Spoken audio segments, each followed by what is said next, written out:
Hello friends, welcome to my channel. और आज देखो हम लोग के पास ये क्वेश्चन है अरिथमेटिक प्रोग्रेशन का क्लास 10 का। और क्वेश्चन देखो बहुत सिंपल है। एन ए पी एपी मतलब होता है अरिथमेटिक प्रोग्रेशन। कुछ नंबर्स होते हैं जो एक के बाद एक लिखे हुए रहते हैं और उनके बीच का जो फर्क होता है, डिफरेंस होता है, वो सेम होता है।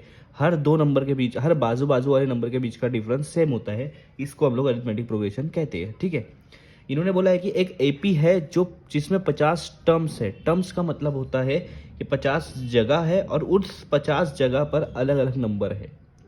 ठीक है, तो उन्होंने क्या बोला है, टोटल कितने नंबर है? टोटल 50 नंबर है। ठीक है, 50 जगह है, उस पर 50 अलग अलग नंबर से।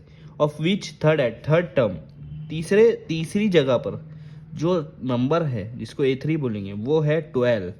Third term is 12 and last term is 106। Last term मतलब लास्ट वाला कौन सा आएगा? 50वां। तो 50वीं जगह पर क्या क्या कौन सा नंबर आएगा? 106 आएगा।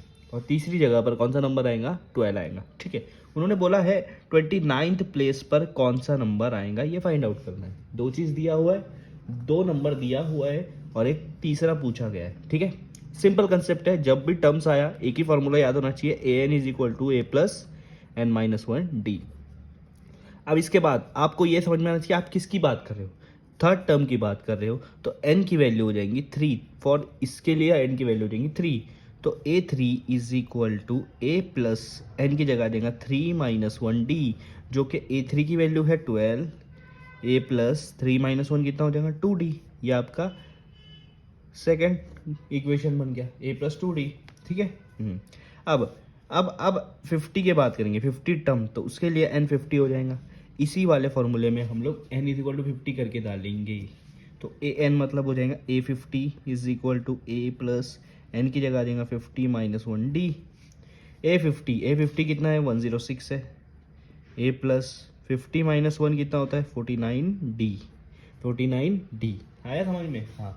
अब क्या करोगे, या तो इन दोनों को साइमल्टेनियसली सॉल्व करो। इसको मैं थर्ड इक्वेशन दे देता हूँ, या मेरे पास एक कंसेप्ट है 106 is equal to A plus 49D को मैं ऐसा लिख सकता हूँ 47D प्लस 2D। जैसे बोलते हैं ना मेरे पास 50 पेंसिल है तो मैं इसको लिख सकता हूँ 48 pencil plus 2 pencil, 47 pencil plus 3 pencil लिख सकते हैं ना, सेम होगा। वैसे ही 77D प्लस 2D, ये दोनों को मिलाएंगे तो 49D आएगा। ये ऐसा क्यों किया? इसलिए किया 106 is equal to A plus 2D पहले लिखो प्लस 47D पहले लिखो या बाद में लिखो, एक ही होता है, प्लस तो है। 1 प्लस 2 करो या 2 प्लस 1 करो, 3 होगा। ठीक है, ए प्लस 2D कहीं तो देखे हमने, हाँ यहाँ पर देखिए। तो ए प्लस 2D किसके बराबर है? 12 के बराबर। मतलब या तो मैं ए प्लस 2D भी लिख सकता हूँ या उसकी जगह पर 12 भी लिख सकता हूँ। तो ए प्लस 2D की जगह पर मैंने 12 लिख दिया। इसके वजह से मैंने उसको इस तरह से लिखा था। अब देखो मेरे पास सिर्फ एक ही अननोन है, तो ये 12 को मैं इधर लेके माइनस कर दूंगा 106 से। 47D 106 में 10 गया तो 96 होगा और 2 गया 94। 94 is equal to 47D। 94 is equal to क्या हो रहा है? 47D। इसको ऐसे लिखेंगे 47D is equal to 94। Same होता है, सेम कंसेप्ट, इधर का इधर कर दो। ठीक है, दोनों तरफ अब D निकालना है तो 47 हटाना पड़ेगा, इसलिए दोनों तरफ 47 से डिवाइड कर दो। ये तो कैंसिल हो जाएगा, यहाँ पर सिर्फ D बचेगा। 47 के टेबल में 94 कब आता है? 2 पर आता है, तो D की वैल्यू क्या होगी? 2। इसका मतलब जितने भी नंबर्स हैं उनके बाजू बाजू वाले नंबर के बीच का जो डिफरेंस है वो 2 का है। समझ में आया? मतलब A3 12 है तो उसका अगला वाला नंबर रहेगा 14, उसके अगले नंबर रहेगा 16, इस तरह से। समझ में आया? तो D तो निकल गया, अब ये निकालना है। तो कोई भी एक ये ले लो, सेकेंड वाली इक्वेशन ले लो, क्या है? 12 is equal to A plus 2D। ठीक है, तो D की वैल्यू निकल गई तो उसकी जगह पर D की वैल्यू डालो 2। 12 is equal to A plus 2 सा क्या होगा? 4। 4 को अगर मैं ये साइड ले लूँगा 12 माइनस 4, 12 माइनस 4 कितना होता है? 8। तो ए की वैल्यू कितनी है? 8 है। ए की वैल्यू कितनी हो गई? 8। ए निकल गया, डी निकल गया। Concept clear?